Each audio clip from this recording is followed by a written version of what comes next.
نحمده ونصلي على رسوله الكريم أما بعد فأعوذ بالله من الشيطان الرجيم بسم الله الرحمن الرحيم رب اشرح لي صدري ويسر لي أمري واحلل عقدة من لساني يفقهوا قولي واجعل لي وزيرا من أهلي اللهم فقهنا في الدين اللهم أرنا الحق حقا وارزقنا اتباعه وأرنا الباطل باطلا وارزقنا اجتنابه ربنا لا تزغ قلوبنا بعد إذ هديتنا وهب لنا من لدنك رحمة إنك أنت الوهاب آمین رب العالمین۔ السلام علیکم ورحمۃ اللہ وبرکاتہ۔ آج ہم پارہ نمبر 10 شروع کریں گے انشاءاللہ۔ بسم اللہ الرحمن الرحیم۔ وَاعْلَمُوا أَنَّمَا غَنِمْتُم مِّن شَيْءٍ فَأَنَّ لِلَّهِ خُمُسَهُ وَلِلرَّسُولِ وَلِذِي الْقُرْبَى وَالْيَتَامَى وَالْمَسَاكِينِ وَابْنِ السَّبِيلِ إِن كُنتُمْ آمَنتُم بِاللَّهِ وَمَا أَنزَلْنَا عَلَىٰ عَبْدِنَا يَوْمَ الْفُرْقَانِ يَوْمَ الْتَقَى الْجَمْعَانِ وَاللَّهُ عَلَىٰ كُلِّ شَيْءٍ قَدِيرٌ۔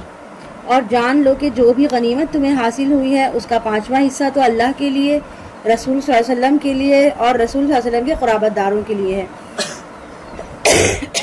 اس آیت میں مال غنیمت کا حکم دیا جا رہا ہے، اور بعثت محمد صلی اللہ علیہ وسلم کے بعد جو ہے محمد صلی اللہ علیہ وسلم کے جو کمائی کا کوئی ذریعہ نہیں تھا، ان کے پاس کوئی ذریعہ معاش نہیں تھا۔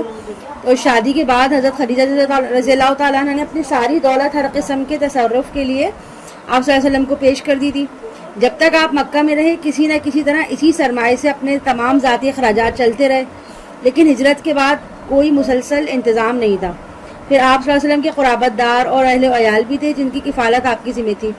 ان سب اخراجات کے لیے ضروری تھا کہ کوئی معقول اور مستقل انتظام ہوتا۔ چنانچہ مال غنیمت میں سے 5واں حصہ مستقل طور پر بیت المال کو دے دیا گیا، اور آپ کے ذاتی اخراجات، ازواج مطہرات کا نان نفقہ اور آپ کے قرابت داروں کی کفالت بیت المال کے ذمے طے پا گئی۔ اور اس میں حصہ ہوگا یتیموں، مسکینوں، مسافروں کے لیے بھی، اور اسی 5ویں حصے میں سے بھی جو ہے وہ معاشرے کے جتنے بھی محروم افراد ہیں ان کی بھی مدد کی جائے گی، یعنی کہ تمام رشتہ داروں کا حصہ بھی اسی میں اور تمام محروم افراد کا حصہ بھی اسی میں۔ اگر تم ایمان رکھتے ہو اللہ پر، اس شے پر جو ہم نے نازل کی اپنے بندے پر فیصلے کے دن، جس دن 2 فوجوں کا ٹکراؤ ہوا تھا، اور اللہ ہر شے پر قادر ہے۔ یعنی کہ غزوہ بدر کے دن جو شے خصوصی طور پر نازل کی گئی تھی وہ اللہ کی امداد تھی اور مدد تھی۔ تو اللہ تعالیٰ نے وعدہ فرمایا تھا کہ مدد کی جائے گی فرشتوں کے ذریعے۔ تو وہ فرشتے کسی کو نظر نہیں آ رہے تھے، لیکن جیسے کہ بہت سی دوسری چیزوں پر انسان ایمان رکھتا ہے، اللہ پر، اس کی وحی پر ایمان رکھتا ہے، جبریل علیہ السلام کے وحی لانے پر ایمان رکھتا ہے، اور اس قرآن کے اللہ کی طرف سے نازل ہونے پر ایمان رکھتا ہے، تو بالکل اسی طرح جو ہے یہ ایمان بھی رکھنا تھا کہ اللہ کی طرف سے یہ مدد ممکن ہوئی۔ اور اگر اللہ کا اس حقیقت پر یقین کامل ہے تم لوگوں کا، تو پھر اللہ کا یہ فیصلہ بھی دل سے آمادگی اور خوشی سے قبول کرو کہ مال غنیمت میں سے 5واں حصہ اللہ، اس کے رسول اور بیت المال کا ہوگا۔ اور اس حکم کے نازل ہونے کے بعد تمام مال غنیمت ایک جگہ جمع کیا گیا، اور اس کا 5واں حصہ بیت المال کے لیے نکال کر باقی 4 حصے مجاہدین میں تقسیم کر دیے گئے، اور ان میں سے ہر ایک شخص کو برابر کا حصہ ملا۔ اور جو لشکر میں جنگ کے لیے شامل تھا، چاہے اس نے قتال کیا ہو یا نہ کیا ہو، لیکن اس نے، اور دوسرا یہ کہ کسی نے بہت سا مال غنیمت جمع کیا تھا یا کسی نے کچھ بھی جمع نہیں کیا تھا، البتہ اس تقسیم میں 2 حصے رکھے گئے، اور پیدل کا 1 حصہ، یعنی سوار کے 2 حصے اور پیدل کا 1 حصہ، اس لیے کہ سواریوں کے لیے جانور مہیا کرنا اور ان جانوروں پر اٹھنے والے اخراجات وغیرہ بھی ان کو برداشت کرنے پڑتے تھے نا، تو ان کو 2 حصے دے دیے گئے، اور باقی سب کو 1 حصہ، جو پیدل جنگ کے لیے جاتے تھے ان کو 1 حصہ دیا گیا۔ جب تم لوگ تھے قریب والے کناروں پر اور وہ لوگ تھے دور والے کناروں پر، یعنی کہ جو وادی بدر ہے تو اس کے دونوں طرف جو ہے وہ تنگ راستے ہیں، اور ان کے درمیان میں ایک میدان کی شکل نکلتی ہے۔ تو اس وادی کا ایک تنگ کنارہ شمال کی طرف ہے جہاں سے شام کی طرف راستہ نکلتا ہے، اور دوسرا جنوب کی طرف ہے جہاں سے مکہ کی طرف راستہ جاتا ہے، اور ایک راستے سے مشرق کی طرف نکلتا ہے جو کہ مدینے کی طرف جاتا ہے۔ تو پرانے زمانے میں جو حاجی ہوتے تھے نا، تو وہ اسی قافلے، زیادہ تر حاجیوں کے قافلے اسی وادی بدر سے گزرتے تھے، اور اب جو ہے وہ نیا راستہ بن گیا ہے، اس کو طریق الہجرہ کہا جاتا ہے، تو اس لیے اب لوگوں کو زیادہ تر اس مقام سے گزرنے کا موقع نہیں ملتا۔ تو غزوہ بدر کے موقع پر اللہ تعالیٰ کی طرف سے ایسا تدبیر ہوئی کہ دونوں لشکر وادی بدر کے ایک ساتھ پہنچ گئے، اور یہاں اسی کا ذکر ہے کہ جب قریش کا لشکر وادی کے دور والے جنوبی کنارے پر آ پہنچا، اور مشرق کی جانب سے حضرت محمد صلی اللہ علیہ وسلم اپنے لشکر لے کر اس کنارے پر پہنچ گئے جو کہ مدینہ کے قریب تھا۔ والركب اسفل منكم, اور قافلہ تم سے نیچے تھا. اور اگر تم لوگ آپس میں میعاد ٹھہرا کر نکلتے تو بھی مقررہ وقت پر پہنچنے میں تم لوگ ضرور مختلف ہوتے. یعنی کہ یہ تو اللہ تعالیٰ کی طرف سے ہوا ہے نا کہ لشکر ٹھیک وقت پہ ایک ہی وادی کے دونوں کنارے پہ پہنچ گئے. اور اگر مقام معین کر کے پہنچنے کے لیے بھی اگر آپ آپس میں کوئی وقت مقرر کر لیتے تو وقت آگے پیچھے ہو سکتا تھا, لیکن ہم نے دونوں لشکروں کو عین وقت پر ایک ساتھ لا کے کھڑا کر دیا, کیونکہ ہم چاہتے تھے کہ یہ دونوں کا ٹکراؤ ہو جائے اور اہل مکہ پر یہ بات واضح ہو جائے کہ اللہ تعالیٰ کی ہی نصرت ہے. اور اللہ کی نصرت کس کے ساتھ ہے؟ اوبیسلی مسلمانوں کے ساتھ. وَلَٰكِن لِيَقْضِيَ اللَّهُ أَمْرًا كَانَ مَفْعُولًا, لیکن یہ سب کچھ اس لیے ہوا تاکہ اللہ فیصلہ کر دے اس کام کا جو ہونے ہی والا تھا, تاکہ جسے ہلاک ہونا ہے وہ ہلاک ہو بات واضح ہو جانے کے بعد, اور جسے زندہ رہنا ہے وہ زندہ رہے واضح دلیل پر. یقیناً اللہ سب کو سننے والا اور جاننے والا ہے, یعنی کہ جو سیدھے راستے پر آنا چاہتا ہے وہ آ جائے اور حقیقی زندگی حاصل کر لے. اور جب اللہ آپ کو دکھا رہا تھا اے نبی کہ انہیں آپ کی نیند میں کم تعداد میں, یعنی کہ رسول اللہ صلی اللہ علیہ وسلم نے خواب میں دیکھا کہ قریش کے لشکر کی تعداد بہت زیادہ نہیں ہے, بس تھوڑے سے لوگ ہیں جو بدر کی طرف جنگ کے لیے آ رہے ہیں, حالانکہ وہ 1000 افراد پر مشتمل ایک بہت بڑا لشکر تھا. اور اگر آپ کو دکھاتا کہ وہ کثیر تعداد میں ہے تو اے مسلمانوں تم ضرور کمزوری دکھاتے اور معاملے میں اختلاف کرتے, لیکن اللہ نے سلامتی پیدا فرما دی. یقیناً وہ واقف ہے اس سے جو کچھ سینوں کے اندر, یعنی کہ دشمن کے اصل تعداد اور طاقت کے بارے میں اگر علم ہو جاتا تو ہمت کم ہو جاتی لوگوں کی, اور وہ اختلافات میں پڑ جاتے کہ ہم بدر میں جا کر اس لشکر کا مقابلہ کیسے کریں گے, ہمیں یہ مقابلہ کرنا چاہیے یا نہیں کرنا چاہیے. تو اس طرح جماعت میں کمزوری آنے کا خدشہ تھا, اس لیے اللہ تعالیٰ نے حضرت محمد صلی اللہ علیہ وسلم کو خواب میں ان لوگوں کو بہت کم دکھایا, جبکہ اصل میں یہ زیادہ تھے. اور جب تم آمنے سامنے ہوئے تو تمہاری نظروں میں انہیں کفار کو تھوڑا کر کے دکھا رہا تھا, اور ان کی نظروں میں جبکہ تھوڑا کر کے تمہیں تھوڑا کر کے دکھاتے. یعنی کہ جب دونوں لشکر آمنے سامنے ہوتے تو اللہ نے ایسی کیفیت پیدا کر دی کہ مسلمانوں کو بھی دیکھنے میں کفار تھوڑے سے لگتے تھے اور کفاروں کو مسلمان بھی تھوڑے نظر آتے تھے. ایسی صورتحال اللہ نے اس لیے پیدا فرمائی تاکہ یہ ڈٹ کے جنگ ہو, برابر کی جنگ ہوگی نا. اسی لیے اس کو یوم الفرقان اللہ بنانا چاہتا تھا کہ کوئی فریق بھی میدان میں آئے تو وہ کنی کترا کے نہ جائے. لیقضی اللہ امرا کان مفعولا والی اللہ ترجع الامور, تاکہ اللہ پورا کر دے اس معاملے کو جو ہونے والا ہی تھا, اور تمام معاملات بالآخر اللہ ہی کی طرف لوٹا دیے جائیں گے. یا ایھا الذین آمنوا اذا لقیتم فئۃ فاثبتوا, اے اہل ایمان جب بھی تمہارا مقابلہ ہو کسی گروہ سے تو ثابت قدم رہو اور اللہ کا ذکر کرتے رہو کثرت کے ساتھ تاکہ تم فلاح پاؤ. یعنی کہ حالت جنگ میں بھی ہو تو اللہ کو کثرت سے یاد کرو, کیونکہ تمہاری طاقت کا اصل انحصار جو ہے وہ اللہ کی مدد پر ہے, لہٰذا اللہ پر بھروسہ رکھو. اور جو مومن بندہ ہوتا ہے وہ صبر کے ساتھ اللہ پر بھروسہ کرتا ہے, اور اگر تمہارے دل جو ہے وہ اللہ کی یاد سے منور ہوں گے تو تمہیں ثابت قدم رہنے کے لیے سہارا ملے گا. اور اگر اللہ کا سہارا کمزور پڑ گیا تو پھر تمہاری ہمت جواب دے جائے گی. عام زندگی میں بھی یہی ہوتا ہے کہ جب انسان کسی بھی قسم کی پریشانی میں مبتلا ہوتا ہے, تکلیف اس پر آتی ہے, تو اگر وہ اللہ پر مضبوط یقین رکھتا ہے اور اللہ پہ توکل رکھتا ہے تو اس کا دل جو ہے نا وہ اطمینان میں رہتا ہے, اور اس کو پتہ ہوتا ہے کہ یہ تکلیف جو ہے اللہ کی طرف سے آئی ہے, یہ وقتی ہے اور اس کو چلے جانا ہے, اور اس تکلیف پر جو صبر ہے اس کا اجر بھی بہترین ملے گا. لیکن جب ذرا سا بھی توکل کمزور ہو جاتا ہے نا تو پھر انسان جو ہے وہ واویلا کرنے لگتا ہے, اور اس کی پریشانیاں جو ہے اس کو ایسا لگتا ہے کہ مزید بڑھتی چلی جا رہی ہیں. واطیعوا اللہ ورسولہ, اور حکم مانو اللہ کا اور اس کے رسول کا, یعنی کہ جو بھی حکم اللہ اس کے رسول کی طرف سے ملے اس کو دل و جان سے اس کی پابندی کرو. ولا تنازعوا وتفشلوا وتذهب ريحكم واصبروا ان اللہ مع الصابرین, اور آپس میں جھگڑا نہ کرو ورنہ تم ڈھیلے پڑ جاؤ گے اور تمہاری ہوا اکھڑ جائے گی, اور ثابت قدم رہو, یقیناً اللہ ثابت قدم رہنے والوں کے ساتھ ہے. لیکن اللہ کو پتا تھا کہ 1 سال بعد غزوہ احد میں کیا صورتحال پیش آنے والی ہے, چنانچہ 1 سال پہلے ہی مسلمانوں کو جنگ کی حکمت عملی کے بارے میں بہت واضح ہدایت دی گئی کہ ڈسپلن کی پابندی کرو اور رسول پاک صلی اللہ علیہ وسلم کی اطاعت پر کاربند رہو. ولا تكونوا كالذين خرجوا من ديارهم بطرا ورئاء الناس ويصدون عن سبيل الله والله بما يعملون محيط, اور ان لوگوں کی مانند نہ ہو جانا جو نکلے تھے اپنے گھروں سے اتراتے ہوئے لوگوں کو دکھانے کے لیے. یعنی کہ جو قریش کا لشکر تھا اس کی طرف اشارہ ہے کہ جب یہ لشکر روانہ ہوا تو ان کی شان و شوکت واقعی دیکھنے والی تھی, لوگ ان سے مروب ہو رہے تھے, ان کا عیش کا سامان بھی تھا. یہی وجہ تھی کہ ابو جہل اور دیگر سرداران قریش اپنے غرور و تکبر کے باعث اس ضمن میں تھے کہ مٹھی بھر مسلمان جو ہیں ہمارے اس طاقتور لشکر کا جو ہے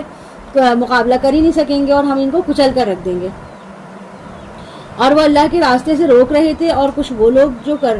اور جو کچھ وہ لوگ کر رہے تھے اللہ اس کا احاطہ کیے ہوئے تھا، یعنی کہ وہ اپنی ساری کوششیں توانائیاں مخلوق خدا کو اللہ کے راستے سے روکنے کے لیے ضائع کر رہے تھے، مگر ان کی تدبیر اللہ کے قابو سے باہر جانے والی تو تھی نہیں۔ اور جب شیطان نے ان کے لیے ان کے اعمال کو مزین کر دیا تھا اور اس نے ان سے کہا تھا کہ آج تم پر انسانوں میں سے کوئی غالب نہیں آ سکتا اور میں تمہارے ساتھ ہوں، پھر جب دونوں لشکر آمنے سامنے ہوئے تو وہ اپنی ایڑیوں کے بل پیچھے پھر گیا اور کہنے لگا کہ میں تم سے لا تعلق ہوں، میں وہ جو کچھ دیکھ رہا ہوں جو تم نہیں دیکھ رہے۔ یعنی کہ ان کے دلوں میں شیطانوں کی نے جو ہے نا متکبرانہ خیالات پیدا کر دیے، انہیں خوش فہمی میں مبتلا کر دیا کہ جتنا بھی ساز و سامان، اسلحہ اور لشکر تمہارے پاس ہے یہ بہت ہی غیر معمولی صورتحال ہے، اور اتنا عرب کی تاریخ میں اس طرح کے مواقع بہت کم ملتے ہیں، اور کسی میں ہمت ہی نہیں ہے کہ آج اس لشکر کے سامنے ٹھہر سکے، اور کسی کے پاس اتنی طاقت ہی نہیں ہے کہ وہ تم پر غلبہ پا سکے، یعنی کہ غرور تکبر ڈال دیا تھا ان کے دل میں۔ اب چونکہ ابلیس جو تھا اس کی تخلیق آگ سے ہوئی ہے، لہٰذا آگ کی مخلوق ہونے کی وجہ سے اس نے فرشتوں کو نازل ہوتے ہوئے دیکھ لیا، اور یہ کہتے ہوئے الٹے پاؤں بھاگ کھڑا ہوا کہ میں تو یہاں وہ کچھ دیکھ رہا ہوں جو تم لوگوں کو نظر نہیں آ رہا۔ انی اخاف اللہ واللہ شدید العقاب، مجھے اللہ کا خوف ہے اور اللہ سزا دینے میں بہت سخت ہے۔ اذ یقول المنافقون والذین فی قلوبہم مرض غر ہؤلاء دینہم ومن یتوکل علی اللہ فإن اللہ عزیز حکیم، جب کہہ رہے تھے منافقین اور وہ لوگ جن کے دلوں میں روگ تھا، ان مسلمانوں کو تو ان کے دین نے بالکل ہی دھوکے میں ڈال دیا ہے، یعنی ان کا دماغ خراب ہو گیا ہے، جو قریش کے اتنے بڑے لشکر کے ساتھ مقابلہ کرنے چل پڑے۔ ہم تو پہلے ان کو احمق سمجھتے تھے، مگر اب تو محسوس ہو رہا ہے کہ یہ لوگ دین کے بالکل پیچھے ہی پاگل ہی ہو گئے۔ اس طرح عام طور پہ بھی ہوتا ہے نا کہ جو لوگ دین پر سختی سے عمل کرتے ہیں تو ان کے بارے میں لوگ اسی طرح کی باتیں کرتے ہیں، ان کو احمق سمجھتے ہیں کہ یہ تو بالکل احمق ہیں کہ دین کے بارے میں دین میں ہی مستقل لگے رہتے ہیں، ان کو دنیا سے کسی چیز سے کوئی مطلب ہی نہیں ہے۔ اب اتنا سخت بھی دین کے معاملے میں نہیں ہونا چاہیے۔ اسی طرح یہ لوگ بھی مسلمانوں کے بارے میں ایسی ہی باتیں کرتے تھے۔ وَمَن يَتَوَكَّلْ عَلَى اللَّهِ فَإِنَّ اللَّهَ عَزِيزٌ حَكِيمٌ، اور انہیں کیا پتہ کہ جو کوئی توکل کرتا ہے اللہ پر تو اللہ زبردست ہے، حکمت والا ہے۔ اور کاش تم دیکھ سکتے ہیں جب قبض کرتے ہیں فرشتے ان کافروں کی جانوں کو، ضربے لگاتے ہوئے ان کے چہروں اور ان کی پیٹھوں پر، اور کہتے ہیں کہ اب چکھو جلنے کا عذاب، یہ وہ جو کچھ ہے تمہارے اپنے ہاتھوں کے نے آگے بھیجا ہے، اور اللہ تو ہرگز اپنے بندوں کے حق میں ظالم نہیں ہے۔ ان کے ساتھ وہی معاملہ ہوا جیسا معاملہ ہوا تھا آل فرعون کا اور ان لوگوں کا جو ان سے پہلے تھے، یعنی کہ آل فرعون سے پہلے قوم شعیب، اور اس سے پہلے قوم لوط، قوم سمود اور قوم عاد اور قوم نوح وغیرہ کا کہا حوالہ دیا جا رہا ہے۔ انہوں نے اللہ کی آیات کا کفر کیا تو اللہ نے انہیں پکڑ لیا ان کے گناہوں کی سزا کے طور پہ۔ یقیناً اللہ قوی ہے اور سخت ہے سزا دینے میں۔ یہ اس لیے کہ اللہ کا یہ طریقہ نہیں کہ کوئی نعمت جو اس نے کسی قوم کو دی ہو اس میں تغیر کرے جب تک کہ وہ قوم اپنے اندر کیفیت کو خود متغیر نہ کر دے، اور یہ کہ اللہ سب کچھ جاننے والا اور سننے والا ہے۔ جیسا کہ معاملہ آل فرعون کا اور جو ان سے پہلے تھے، انہوں نے اپنے رب کی آیات کو جھٹلایا تو ہم نے ان کو ہلاک کر ڈالا ان کے گناہوں کی سزا کے طور پر، اور آل فرعون کو ہم نے غرق کر دیا اور یہ سب کے سب ظالم تھے۔ یقیناً بدترین چوپائے اللہ کے نزدیک یہی لوگ ہیں جو کفر کرتے ہیں، ایمان نہیں لاتے، یعنی جو عقل و شعور اور ایمان کی نعمتوں کے مقابلے میں کفر کی روش اختیار کر کے دنیا کی لذتوں میں گم ہو جائے تو وہ دراصل چوپایا ہے، یعنی اس کو شرت دواب کہا گیا ہے، بدترین چوپایا۔ وہ لوگ جس نے اے نبی آپ صلی اللہ علیہ وسلم سے معاہدہ کیا تھا، پھر وہ ہر مرتبہ اپنا عہد توڑ دیتے ہیں اور اس کے بارے میں ڈرتے نہیں ہیں۔ یہ اشارہ جو یہود مدینہ کی طرف تھا کہ جب رسول پاک صلی اللہ علیہ وسلم مدینہ تشریف لائے تو آپ نے آتے ہی یہودیوں سے مذاکرات شروع کیے، اور نتیجتاً مدینہ کے 3 یہودی قبائل جو تھے ان میں ایک مشترکہ طور پہ دفاع کا معاہدہ کر لیا، اور ظاہری طور پر اگرچہ یہودی اس معاہدے کے پابند تھے مگر خفیہ طور پر وہ مسلمانوں کے خلاف سازشوں سے باز نہیں آتے تھے، اور ہر مشکل مرحلے پر اس معاہدے کو توڑتے تھے اور آپ صلی اللہ علیہ وسلم کے دشمنوں کے ساتھ جو ہے وہ ساز باز کرتے تھے۔ اور غزوہ احزاب کے موقع پر بھی انہوں نے جو ہے نا قریش کو خفیہ طور پر پیغام بھجوائے کہ آپ لوگ باہر سے شہر پر حملہ کر دیں، ہم اندر سے تمہاری مدد کریں گے۔ فَإِمَّا تَثْقَفَنَّهُمْ فِي الْحَرْبِ فَشَرِّدْ بِهِمْ مَنْ خَلْفَهُمْ لَعَلَّهُمْ يَذَّكَّرُونَ، تو اگر آپ صلی اللہ علیہ وسلم انہیں جنگ میں پا جائیں تو ان کو ایسی سزا دیں جو ان کے پیچھے ہیں، ان کو بھی خوفزدہ کریں تاکہ وہ عبرت حاصل کریں، اور اگر آپ کو اندیشہ ہو جائے کسی قوم کی طرف سے بدعہدی کا تو پھینک دیجیے ان کا معاملہ ان کے حکم ان کی طرف کھلم کھلا۔ یعنی کہ اگر کہیں پر کسی معاہدے کی خلاف ورزی کا اندیشہ ہو تو ایسی صورتحال میں معاہدے کو علل اعلان منسوخ کر دینا چاہیے، کیونکہ اللہ تعالیٰ اہل ایمان کے اخلاق کے جس معیار پر دیکھنا چاہتا ہے اس میں ممکن ہی نہیں کہ بظاہر معاہدہ بھی قائم رہے اور اندرونی طور پر جو ہے وہ مخالفت بھی ہوتی رہے، بلکہ ایسی صورت میں اجازت دی گئی ہے کہ کھلم کھلا جو ہے وہ اعلان کر دیا جائے کہ آج کے دن سے ہمارے اور تمہارے درمیان کسی قسم کا کوئی بھی معاہدہ نہیں ہے۔ ان اللہ لا يحب الخائنین، یقیناً اللہ خیانت کرنے والوں کو پسند نہیں کرتا۔ ولا يحسبن الذين كفروا سبقوا انهم لا يعجزون، اور نہ سمجھے وہ لوگ جنہوں نے کفر کیا کہ وہ بچ نکلتے ہیں، یعنی غزوہ بدر میں کفار کے 1000 افراد میں سے بہت سے لوگ صحیح سلامت بھی بچ نکلے تھے، تو یہ ان کے بارے میں فرمایا جا رہا ہے کہ یہ غلط فہمی نہ رکھیں وہ اپنے دل میں کہ وہ بازی لے گئے ہیں۔ انہم لا یعجزون، وہ اللہ کو عاجز نہیں کر سکیں گے، اور تیار رکھو ان کے مقابلے کے لیے اپنی استطاعت کی حد تک طاقت اور بندھے ہوئے گھوڑے، یعنی کہ اگرچہ ایک مومن کو اللہ کے اوپر اللہ کی مدد پر مکمل توکل کرنا چاہیے، لیکن توکل کا مطلب یہ نہیں کہ وہ ہاتھ پہ ہاتھ دھر کے بیٹھا رہے اور امید رکھے کہ سب کچھ اللہ کی مدد سے ہو جائے گا، بلکہ توکل کیا ہے کہ اپنی استطاعت کے مطابق کوشش کرے اور پھر اللہ کی نصرت پہ توکل کرے۔ عام زندگی میں بھی یہی طریقہ ہے کہ ہم اپنے معاملات میں اللہ پہ توکل کریں لیکن کوشش بھی اپنی جاری رکھیں، ہاتھ پہ ہاتھ دھر کے نہ بیٹھیں۔ ترہبون بھی عدو اللہ وعدوکم، تاکہ تم اس سے اللہ کے دشمنوں اور اپنے دشمنوں کو ڈرا سکو، اور کچھ دوسروں کو بھی جو ان کے علاوہ ہیں، تم انہیں نہیں جانتے اللہ انہیں جانتا ہے، یعنی تمہارے آستین کے جو سانپ ہیں منافقین ہیں وہ تمہاری تباہی اور بربادی کرنے کے در پہ رہتے ہیں، تمہاری نظروں سے تو وہ چھپے ہوئے ہیں مگر اللہ ان کو خوب جانتا ہے، اور جو کچھ بھی تم اللہ کی راہ میں خرچ کرو گے اس کا پورا ثواب تمہیں دیا جائے گا، تم پر کوئی زیادتی نہیں ہوگی، یعنی کہ اگر اسلحہ خریدنا ہے، ساز و سامان فراہم کرنا ہے، گھوڑے تیار کرنا ہے، تو اس سب کچھ کے لیے اخراجات تو ہوں گے، لہذا جنگ کی تیاری کے لیے انفاق فی سبیل اللہ کا بھی حکم آ گیا، اس ضمانت کے ساتھ کہ جو کوئی جتنا بھی اللہ کے راستے میں خرچ کرے گا اور اس کو وعدے کے مطابق اس کو پورا اجر دیا جائے گا، اور کسی کی ذرہ برابر بھی حق تلفی نہیں کی جائے گی، لہذا اپنا مال شہد کے رکھنے کے بجائے اللہ کی راہ میں خرچ کرو تاکہ دنیا میں اللہ کے دین کے لیے غلبے کے کام آ سکے اور آخرت میں تمہاری فلاح کا ضامن بن سکے۔ وَإِن جَنَحُوا لِلسَّلْمِ فَاجْنَحْ لَهَا وَتَوَكَّلْ عَلَى اللَّهِ إِنَّهُ هُوَ السَّمِيعُ الْعَلِيمُ، اور اے نبی صلی اللہ علیہ وسلم اگر وہ اپنے بازو جھکا دے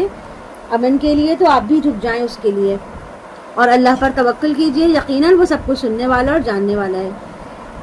اور اگر وہ ارادہ رکھتے ہوں آپ کو دھوکہ دینے کا تب بھی آپ گھبرائیے نہیں، آپ کے لیے اللہ کافی ہے، اور وہی تو ہے جس نے آپ کی مدد کی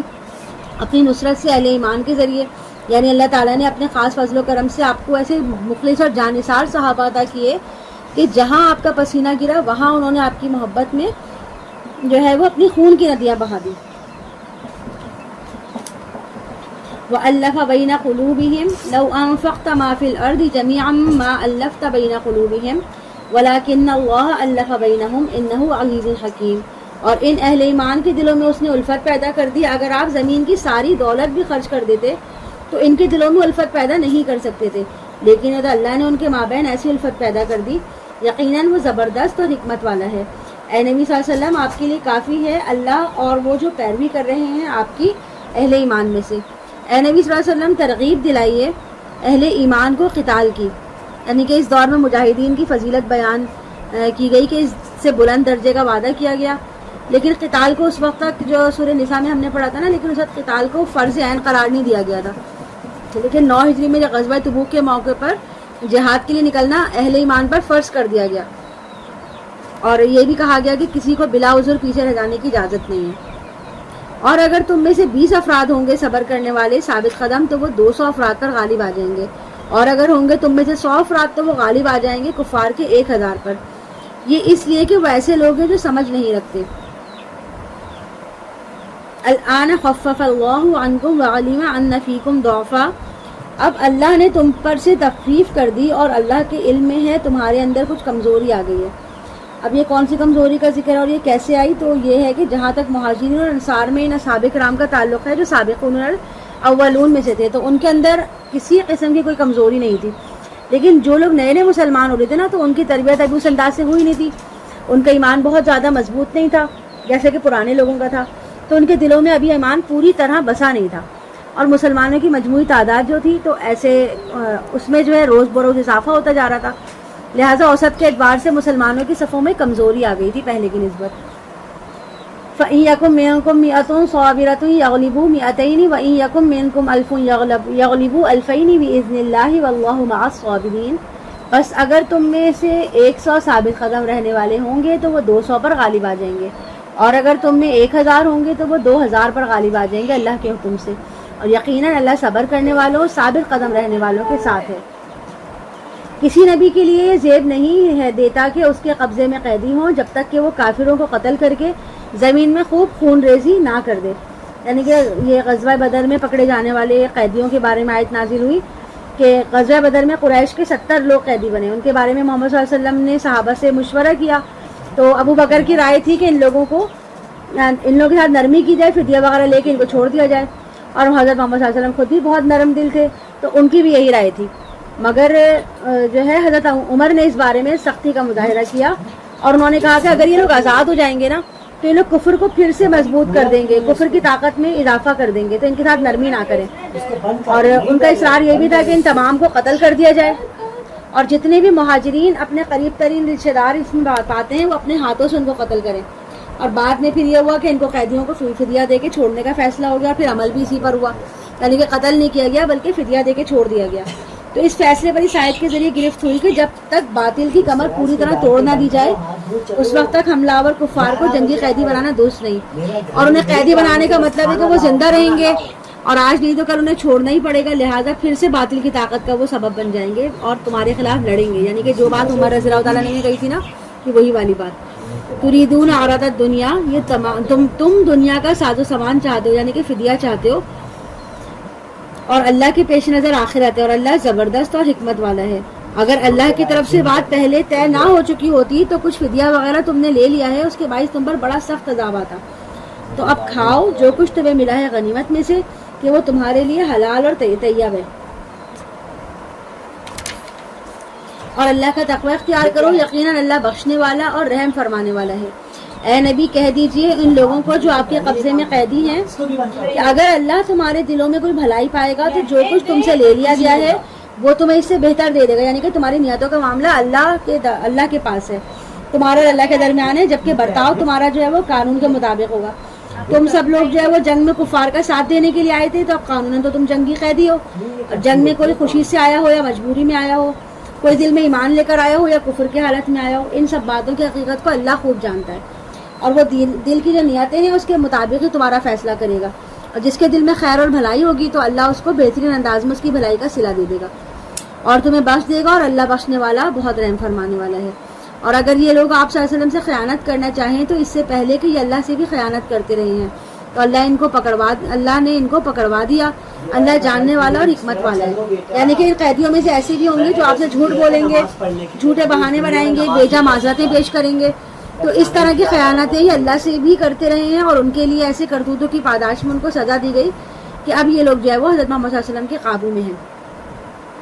ان الذين آمنوا وهاجروا وجاهدوا باموالهم وانفسهم في سبيل الله والذين آووا ونصروا اولئك بعضهم اولیاء بعض، یقیناً وہ لوگ جو ایمان لائے، جنہوں نے ہجرت کی اور جہاد کیا اپنے مالوں اور اپنی جانوں کے ساتھ اللہ کی راہ میں،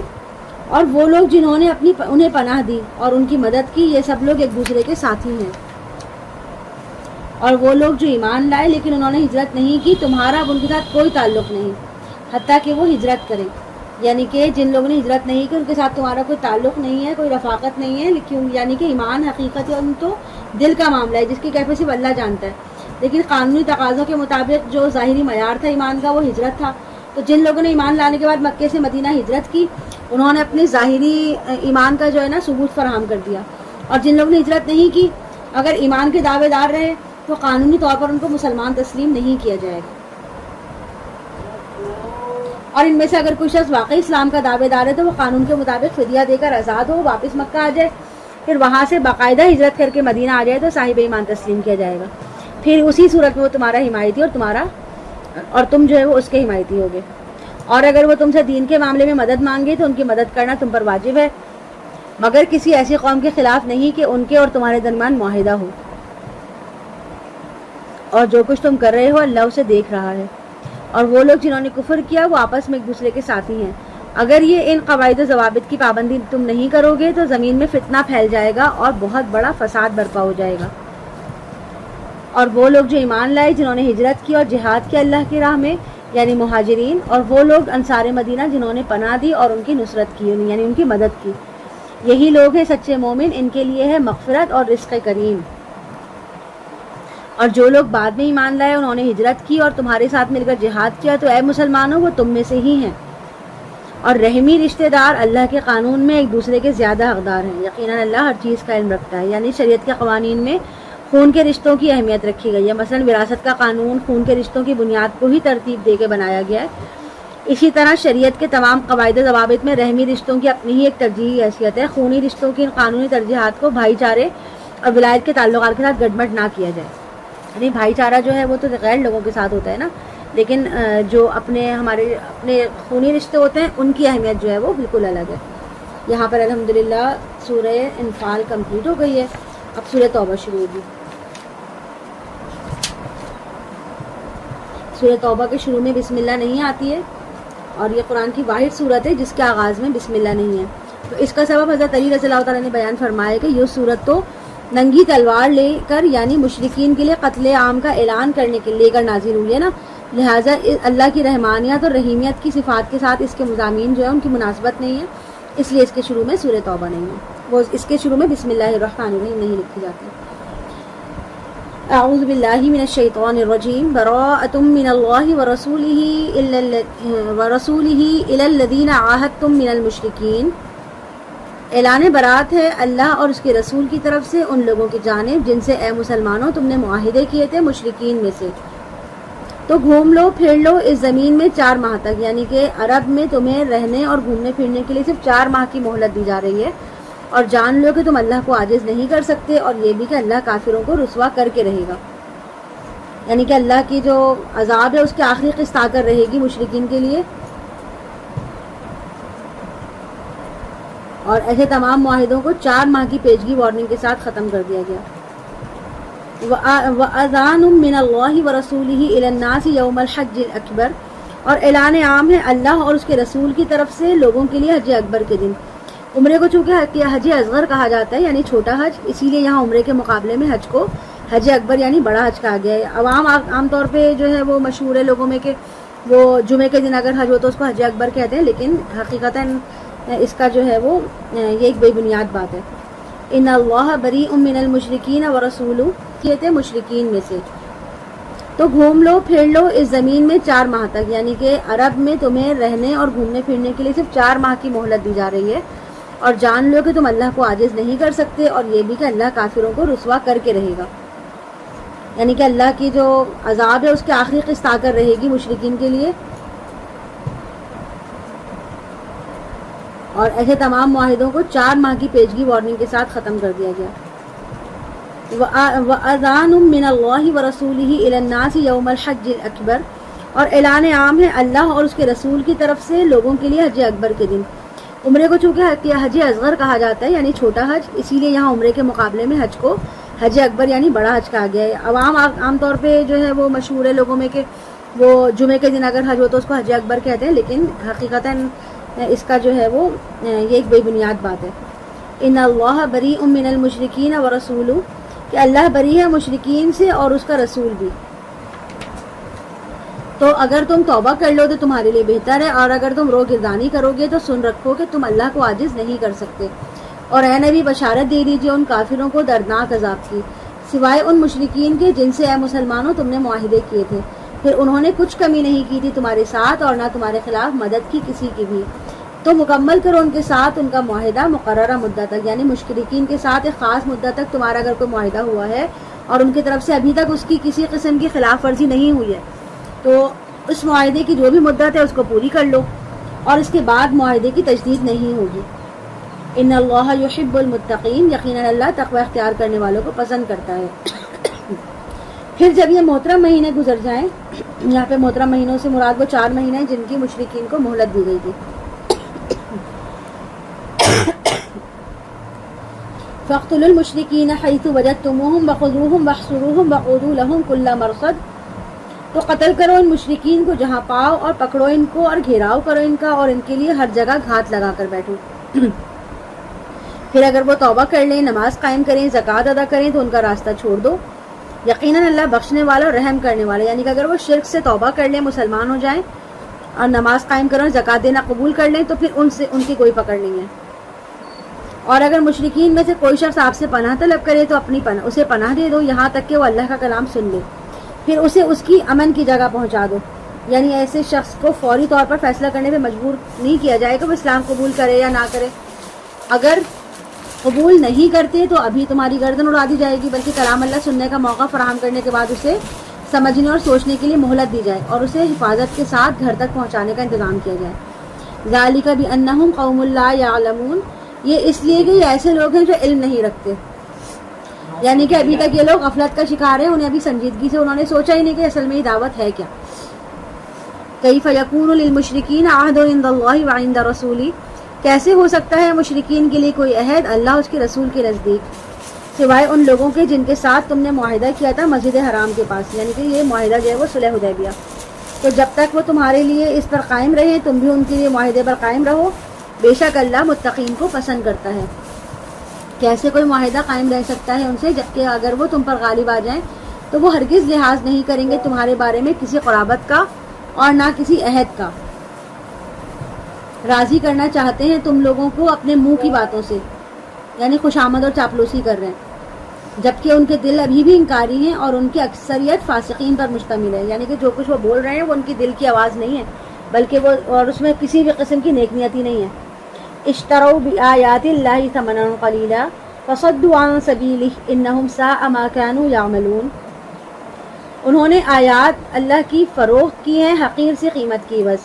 بس وہ لوگوں کو روکتے رہے اللہ کے راستے سے اور خود بھی روکتے رہے، یقیناً بہت ہی برا ہے جو وہ کر رہے ہیں، یعنی کہ انہوں نے اللہ کی آیات کی قدر نہیں کی، اس کے بدلے دنیا کا حقیر سا تھوڑا سا فائدہ حاصل کر لیا۔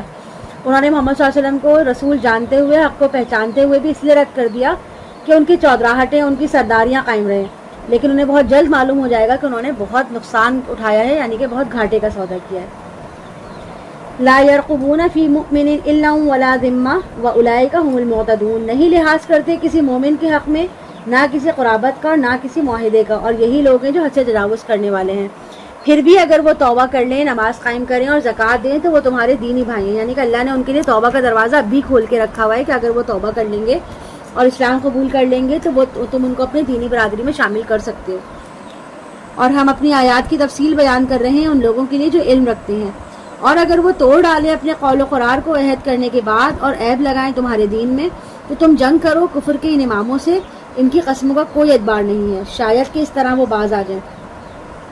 کیونکہ یہ نرمی سے ماننے والے نہیں ہیں۔ الا تقاتلون قوما نکثوا ایمانہم وہموا باخراج الرسول، تمہیں کیا ہو گیا ہے کہ تم جنگ نہیں کرنا چاہتے ایسی قوم سے جنہوں نے اپنے قول و قرار توڑ دیے اور رسول صلی اللہ علیہ وسلم کو جلا وطن کرنے کا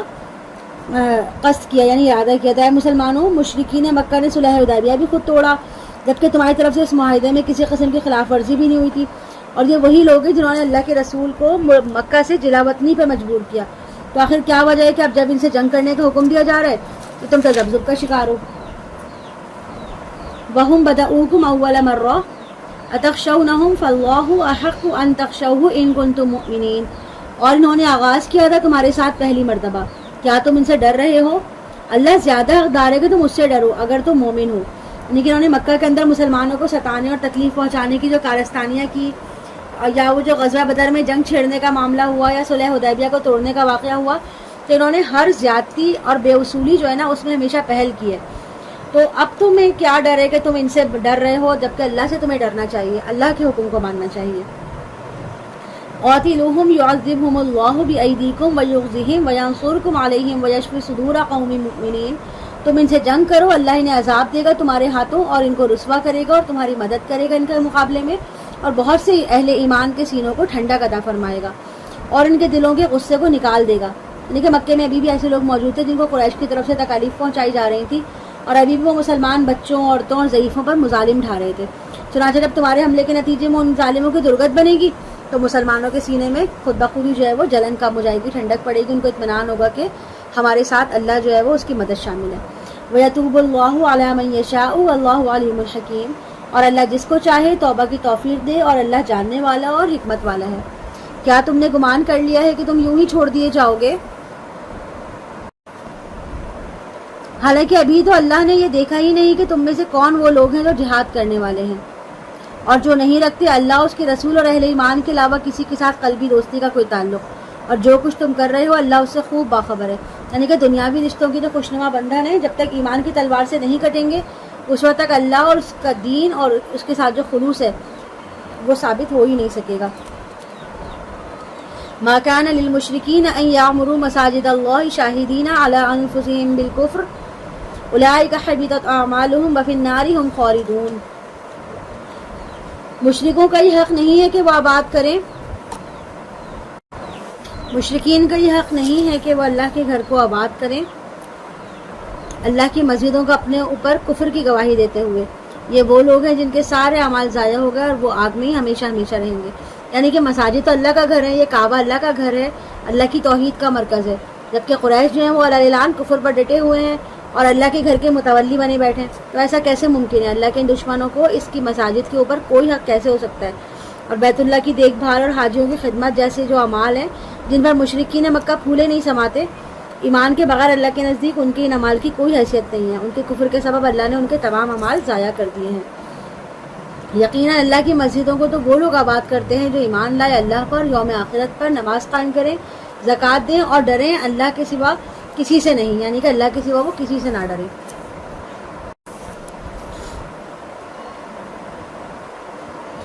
یقیناً اللہ کی مسجدوں کو تو وہ لوگ آباد کرتے ہیں جو ایمان لائیں اللہ پر اور یوم آخرت پر، نماز قائم کریں، زکوٰۃ ادا کریں اور اللہ کے سوا کسی سے نہ ڈریں۔ تو امید ہے کہ یہی لوگ راہیاب ہوں گے، یعنی کہ ہدایت پائیں گے۔ کیا تم نے حاجیوں کو پانی پلانے اور مسجد کو آباد رکھنے کو برابر قرار دے دیا ہے اس شخص کے اعمال کی جو ایمان لایا اللہ پر، یوم آخرت پر، اس نے اللہ کی راہ میں جہاد کیا؟ یہ برابر نہیں ہو سکتے اللہ کے نزدیک، اور اللہ ایسے ظالموں کو ہدایت نہیں دیتا۔ وہ لوگ جو ایمان لائے، جنہوں نے ہجرت کی اور جہاد کیا اللہ کی راہ میں اپنے مالوں اور اپنی جانوں کے ساتھ، ان کا بہت عظیم رتبہ ہے اللہ کے نزدیک، اور وہی لوگ ہیں جو کامیاب ہونے والے ہیں۔ انہیں بشارت دیتا ہے ان کا رب اپنی رحمت خاص اور رضامندی کی اور ان باغات کی جن کے اندر ان کے لیے ہمیشہ رہنے والی نعمتیں ہوں گی، جن میں وہ ہمیشہ رہیں گے۔ یقیناً اللہ ہی کے پاس ہے بہت بڑا اجر۔ یا ایھا الذین آمنوا لا تتخذوا آباءکم واخوانکم اولیاء ان استحبوا الکفر علی الایمان۔ اے اہل ایمان، اپنے باپوں اور بھائیوں کو دلی دوست اور حمایتی مت بناؤ اگر انہوں نے ایمان کے مقابلے میں کفر کو پسند کیا ہے۔ یعنی کہ اگر اب بھی تمہارے دل میں کافی رشتہ داروں کی محبت موجود ہے تو اس کا مطلب ہے کہ ایمان کے ساتھ تمہارا رشتہ ابھی بھی مضبوط نہیں ہوا ہے، اللہ اور اس کے دین اور اس کی توحید کے لیے تمہارے جذبات میں غیرت و حمیت ابھی نہیں آئی ہے، اور تم میں سے جو کوئی بھی ان کے ساتھ ولایت یعنی دوستی کا تعلق رکھے گا تو ایسے لوگ خود بھی ظالم ٹھہریں گے۔ اے نبی صلی اللہ علیہ وسلم، ان سے کہہ دیجئے اگر تمہارے باپ، تمہارے بیٹے، تمہارے بھائی، تمہاری بیویاں اور بیویوں کے لیے شوہر، تمہارے رشتہ دار اور وہ مال جو تم نے بہت محنت سے کمائے ہیں، اور وہ تجارت جس کے نقصان کا تمہیں خطرہ رہتا ہے، اور وہ مکانات جو تمہیں بہت پسند ہیں، اگر یہ سب چیزیں تمہیں محبوب تر ہیں اللہ اس کے رسول اور اس کے راستے میں جہاد سے، تو انتظار کرو یہاں تک کہ اللہ اپنا فیصلہ سنا دے، اور اللہ ایسے فاسقوں کو ہدایت نہیں دیتا۔ یعنی کہ یہاں پہ 8 چیزیں گنوائی گئی ہیں کہ اگر یہ 8 چیزوں کی محبت انسان کے اندر موجود ہے اور وہ اللہ اس کے رسول کے مقابلے میں ان چیزوں سے زیادہ محبت رکھتا ہے تو پھر اللہ کے فیصلے کا انتظار کرے۔ یعنی کہ ہم میں سے ہر ایک شخص کو چاہیے کہ اپنے باطن میں ایک ترازو نصب کرے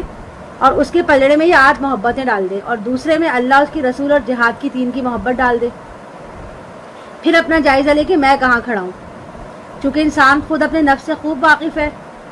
تو اس طرح جو ہے وہ اس کو معلوم ہو جائے گا اگر اس کی ساری خواہشات، محبتیں، حقوق جو ہیں وہ بیوی، اولاد، نفس وغیرہ کے حقوق جو ہیں وہ اس کی محبتوں کے تابع ہیں تو اس کے معاملات ایمان درست ہیں۔ لیکن اگر ان مذکورہ 8 چیزوں کی جو محبت ہے وہ زیادہ ہے تو اس کا مطلب ہے کہ اس کے اندر توحید ختم اور شرک شروع۔ اور یہ 8 چیزیں کون کون سی یہاں پر بتائی گئی ہیں؟ یہ ہیں تمہارے باپ، تمہارے بیٹے، بھائی، تمہاری بیویاں، بیویوں کے لیے شوہر، رشتہ دار اور وہ مال جو تم نے بہت محنت سے کمایا، یہ سب چیزیں وہ ہیں، اور وہ مکانات جو تم نے اپنی پسند سے بنائے۔ تو یہ سب چیزیں اگر اللہ کے راستے سے انسان کو روکیں تو اس کا مطلب یہ ہے کہ اس کے دل میں ایمان ابھی بہت کمزور ہے اور اس کو ایمان کی تجدید کی ضرورت ہے۔ لقد نصرکم اللہ فی مواطن کثیرۃ ویوم حنین، اے مسلمانوں، اللہ نے تمہاری مدد کی بہت سے موقعوں پر اور خاص طور پر حنین کے دن، جب تمہیں اپنی کثرت پر ناز ہو گیا تھا۔ اس موقع پر مسلمانوں کی تعداد 12,000 تھی، اور اس سے پہلے کبھی کسی غزوہ میں اتنی تعداد ہوئی نہیں تھی، تو اس لیے مسلمان جو ہے وہ اپنی اس پر جو ان کی اسٹرینتھ تھی اس کے اوپر بہت ناز کر رہے تھے۔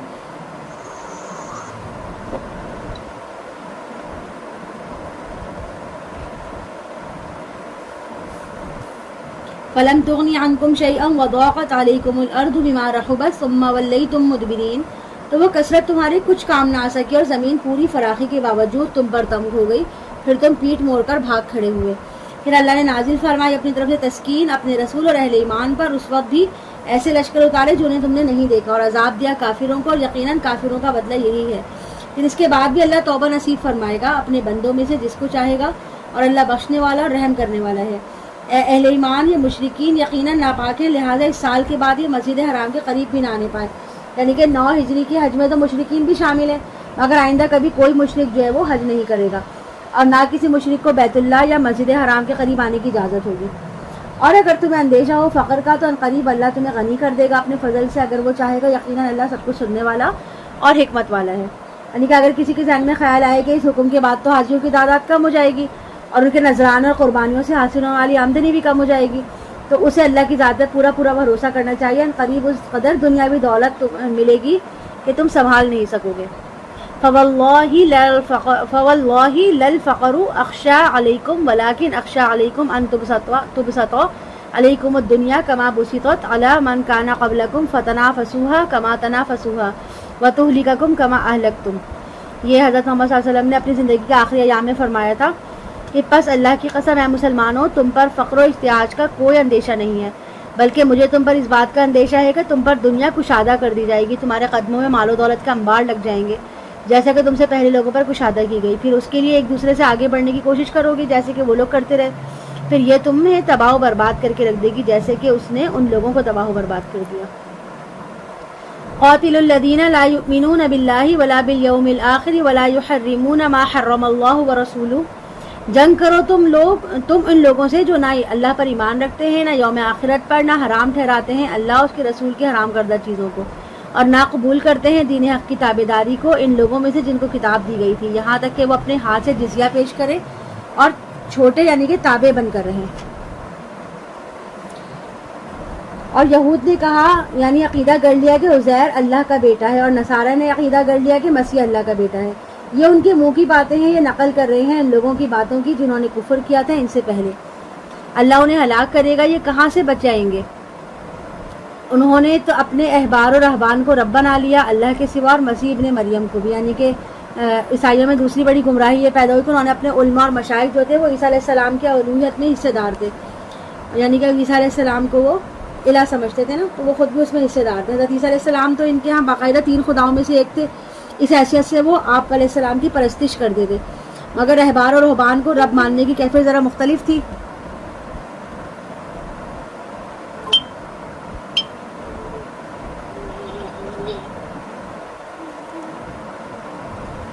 احبار و رہبان کو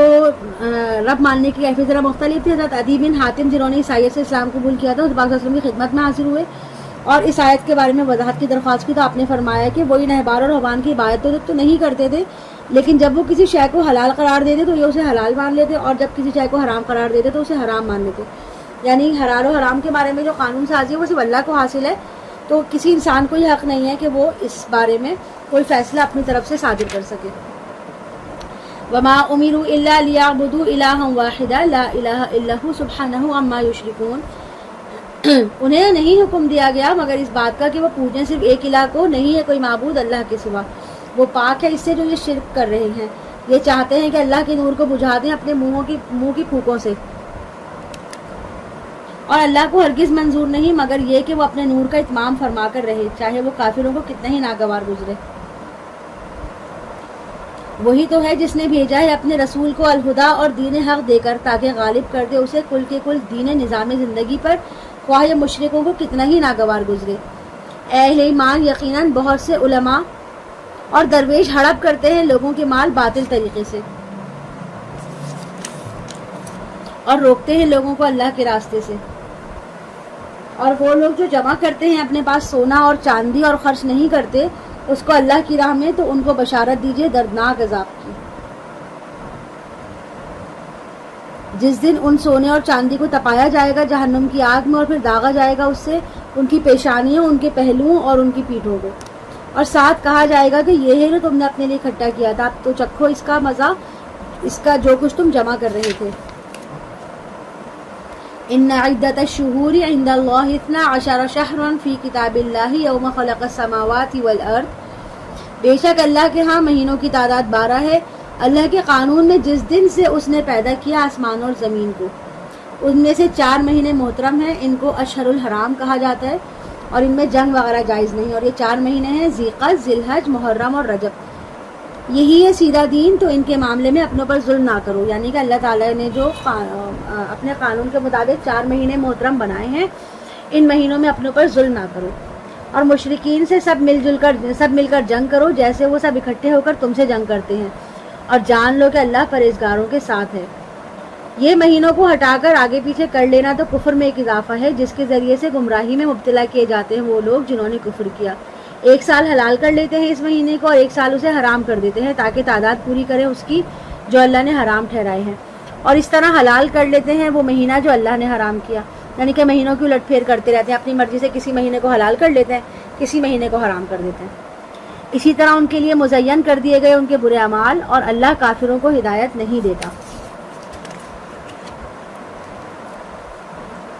یا ایھا الذین آمنوا ما لکم اذا قیل لکم انفروا فی سبیل اللہ ثاقلتم الی الارض، اے ایمان کے دعوے داروں تمہیں کیا ہو گیا ہے کہ جب تم سے کہا جاتا ہے کہ نکلو اللہ کی راہ میں تو تم دھنستے جا رہے ہو زمین کی طرف. سوچو کیا تم نے آخرت کے بجائے دنیا کی زندگی کو قبول کر لیا ہے. یعنی کہ تم دعوے دار ہو ایمان کے اور آخرت کے پر بھی ایمان کے دعوے دار ہو، لیکن اگر تم اللہ کی راہ میں جنگ کے لیے نکلنے کو تیار نہیں ہو تو اس کا مطلب تو یہ ہوا کہ آخرت ہاتھ سے دے کر دنیا کے خریدار بننے جا رہے ہو. یعنی کہ آخرت کو چھوڑ کر دنیا کو اہمیت دے رہے ہو، دنیا کما رہے ہو، دنیا کو ترجیح دے رہے ہو، اور تم آخرت کی نعمتوں کو چھوڑ کر دنیا کی زندگی پہ خوش ہو. یعنی کہ اگر تم جنگ کرو گے اور اس میں شہید کیے جاؤ گے تو بھی آخرت میں تمہیں ابدی زندگی ملے گی. یعنی کہ کہا جاتا ہے نا کہ شہید جو ہے اس کو مردہ نہ کہو، وہ زندہ ہے لیکن تمہیں اس کا علم نہیں. اور جو نعمتیں ان کو وہاں ملیں گی اگر اس کا اندازہ دنیا میں رہنے والوں کو ہو جائے تو ہر کوئی جو ہے وہ شہادت کی خواہش کرے. فما متاع الحیات الدنیا فی الآخرۃ الا قلیل، تو جان لو دنیا کی زندگی کا ساز و سامان آخرت کے مقابلے میں بہت تھوڑا ہے. اگر تم نہیں نکلو گے اللہ کی راہ میں تو وہ تمہیں عذاب دے گا دردناک، اور تمہیں ہٹا کر کسی اور قوم کو لے آئے گا اور تم اس کا کچھ بھی نقصان نہ کر سکو گے. یعنی کہ اللہ کے لیے کوئی مسئلہ نہیں ہے، وہ ایک قوم کو ہٹا کے اپنے حکم کی تعمیل کے لیے دوسری قوم لا سکتا ہے.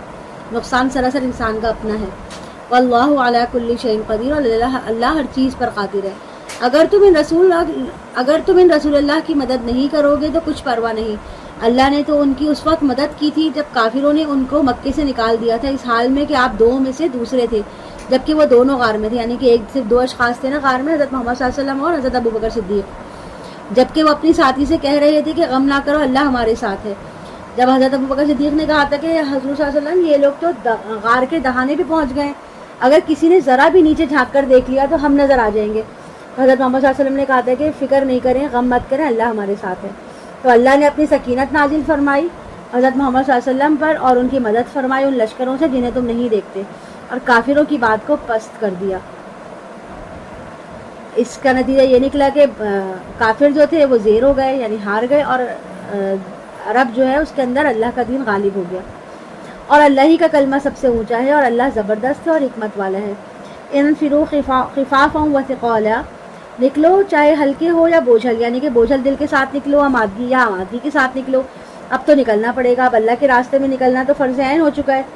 اور دوسرا یہ کہ چاہے تمہارے پاس ساز و سامان اسلحہ وغیرہ ہو تب بھی نکلو، اور اگر ساز و سامان کم ہو تب بھی نکلو. ہر حال میں تمہیں جہاد کے لیے نکلنا ہے، اور جہاد کرو اللہ کی راہ میں اپنے مال سے اور اپنی جانوں سے، یہی تمہارے لیے بہتر ہے اگر تم علم رکھتے ہو. اگر مال غنیمت قریب ہوتا اور سفر بھی چھوٹا ہوتا تو اے نبی آپ کی پیروی کرتے، لیکن ان کو تو بڑی بھاری پڑ رہی ہے دور کی مسافت. یعنی کہ اگر ان منافقوں کو توقع ہوتی کہ مال غنیمت آسانی سے مل جائے گا اور جہاں جنگ کرنے جانا ہے وہ جگہ بھی قریب کی ہوتی تو یہ لوگ آپ کا ضرور ساتھ دیتے. مگر اب یہ حالت ہے کہ تبوک جو ہے وہ تو کافی دور ہے، اور وہاں کا جو سفر ہے اس کی مسافت کا سن کے ان کے دل بیٹھے جا رہے ہیں.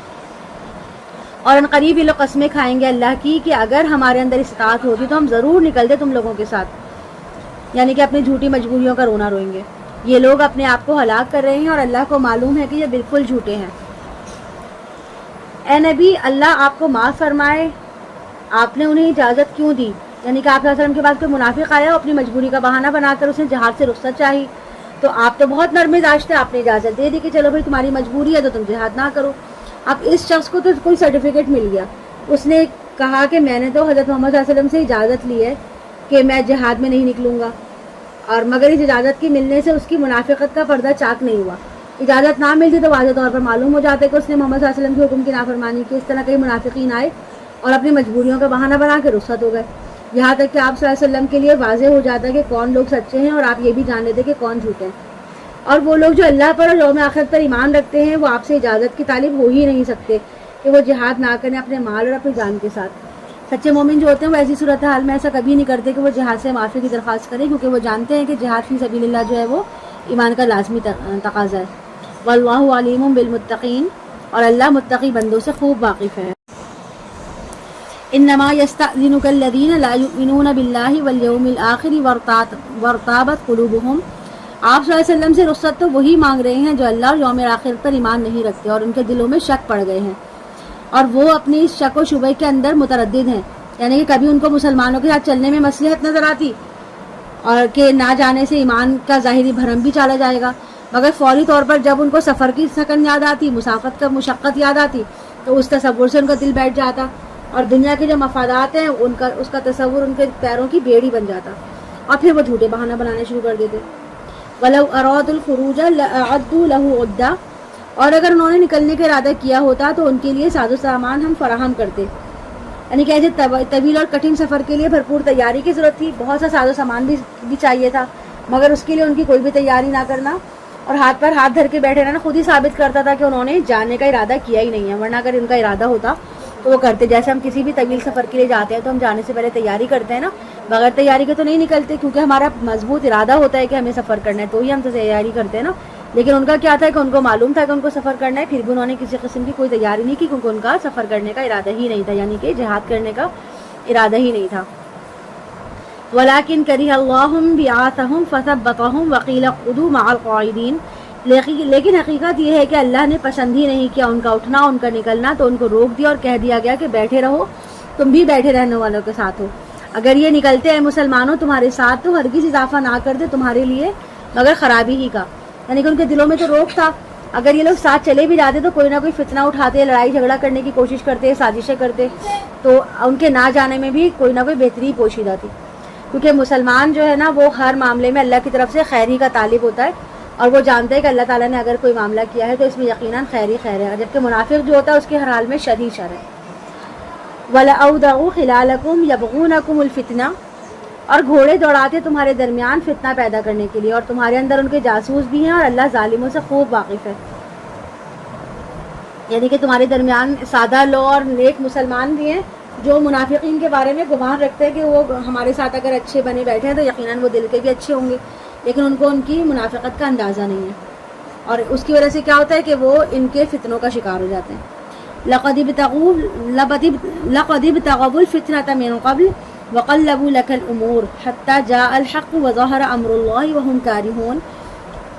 یہ پہلے بھی فتنے اٹھاتے رہے ہیں اور اے نبی آپ کے لیے معاملات کو الٹ پلٹ کرنے کی کوشش کرتے رہے ہیں، یہاں تک کہ حق آ گیا اور اللہ کا حکم غالب ہو گیا اور انہیں یہ پسند نہیں تھا، اور ان میں سے وہ بھی ہیں جو کہتا ہے کہ مجھے رخصت دے دیجئے اور مجھے فتنے میں نہ ڈالیے، یعنی کہ منافق اور مردود شخص جو تھا وہ جد بن قیس تھا۔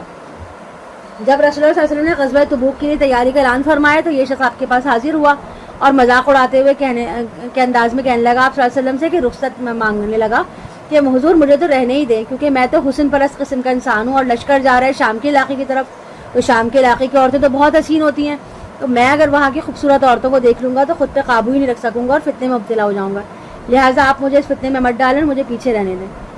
الا فی الفتنۃ سقطوا، آگاہ ہو جاؤ فتنے میں یہ لوگ پڑ چکے، یعنی کہ یہ شخص اور اس کے دوسرے ساتھی پہلے ہی بدترین فتنے کا شکار ہیں جو اس طرح کے بہانے بنا رہے ہیں، تو ان کی اس سوچ، ان کا جو رویہ ہے وہ اس بات کو ظاہر کر رہا ہے کہ اس سے بڑا فتنہ اور کوئی ہو ہی نہیں سکتا۔ وَإِنَّ جَهَنَّمَ لَمُحِيطَةٌ بِالْكَافِرِينَ، اور یقیناً جہنم ان کافروں کا احاطہ کیے ہوئے ہے۔ اے نبی صلی اللہ علیہ وسلم، اگر آپ کو کوئی اچھی بات پہنچتی ہے تو انہیں وہ بری لگتی ہے، اور اگر آپ کو کوئی تکلیف پہنچتی ہے تو کہتے ہیں کہ ہم نے تو اپنا معاملہ پہلے ہی درست کر لیا۔ یعنی کہ محمد صلی اللہ علیہ وسلم کی کامیابی کی خبر ان کو پسند نہیں آتی، ناگوار گزرتی ہے، اور برائی پہنچتی ہے اگر کوئی تو پھر وہ کہتے ہیں کہ ہم کوئی بیوقوف تھوڑی ہیں، ہمیں تو پہلے ہی اندازہ تھا کہ کچھ نہ کچھ برا ہونے والا ہے، اس لیے ہم نے اپنی حفاظت کا بندوبست خود کر لیا تھا۔ وَيَتَوَلَّوْا وَهُمْ فَرِحُونَ، اور وہ لوٹ جاتے ہیں خوشیاں مناتے ہوئے، یعنی کہ وہ خوش ہوتے ہیں کہ چلو بھائی ہم تو بچ گئے، ہمارے اوپر تو کسی قسم کی کوئی مصیبت نہیں آئی۔ قُل لَّن يُصِيبَنَا إِلَّا مَا كَتَبَ اللَّهُ لَنَا هُوَ مَوْلَانَا، آپ کہہ دیجئے کہ ہم پر کوئی بھی مصیبت نہیں آ سکتی سوائے اس کے جو اللہ نے ہمارے لیے لکھ دی ہو، وہی ہمارا مولا۔ یعنی کہ مسلمان پر جو بھی کوئی مصیبت آتی ہے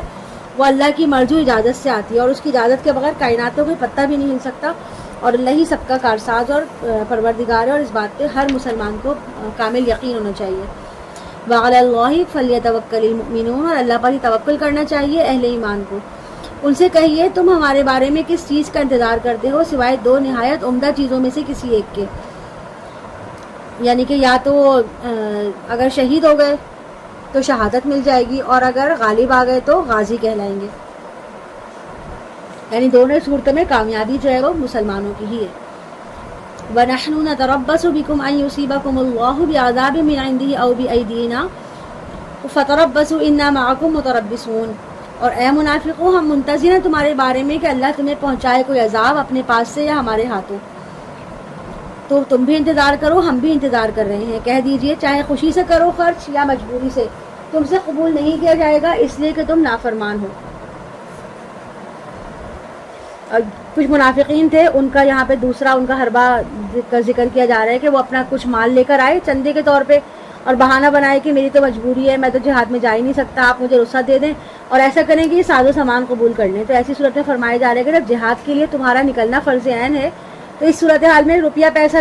دینا جو ہے نا وہ اس کا بدل نہیں ہو سکتا، اور نہیں مانے ہوئی کوئی چیز کہ ان سے ان کے نفقات یعنی اموال کا خرچ کرنا قبول کیا جاتا، مگر یہ کہ انہوں نے کفر کیا اللہ اس کے رسول کے ساتھ۔ یعنی کہ اگر انہوں نے سچے دل سے کام کیا ہوتا تو اللہ شاید اس کو قبول کر لیتا، لیکن ان کا مقصد سچے دل سے ایمان لانا نہیں تھا، بلکہ یہاں بھی ان کا نفاق ظاہر ہوتا تھا۔ اور وہ نماز کے لیے نہیں آتے مگر بہت کسل مندی سے، اور خرچ نہیں کرتے مگر کراہت کے ساتھ، یعنی کہ اب جو وہ چندہ پیش کر رہے ہیں تو وہ جان بچانے کے لیے دے رہے ہیں کہ ہم سے ساز و سامان لے لو اور ہمیں اس مہم پہ جانے سے معاف رکھو۔ فَلَا تُعْجِبْكَ أَمْوَالُهُمْ وَلَا أَوْلَادُهُمْ، تو اے نبی آپ کو ان کے مال اور ان کی اولاد تعجب میں نہ ڈالے، یعنی کہ یہ مال اور اولاد کی کثرت جو ہے اللہ کی بہت بڑی نعمت ہے ان کے لیے، لیکن ایسا ہرگز نہیں ہے، بلکہ ایسے لوگ اللہ کی نعمتیں جو ہے اللہ ان کو اس لیے دیتا ہے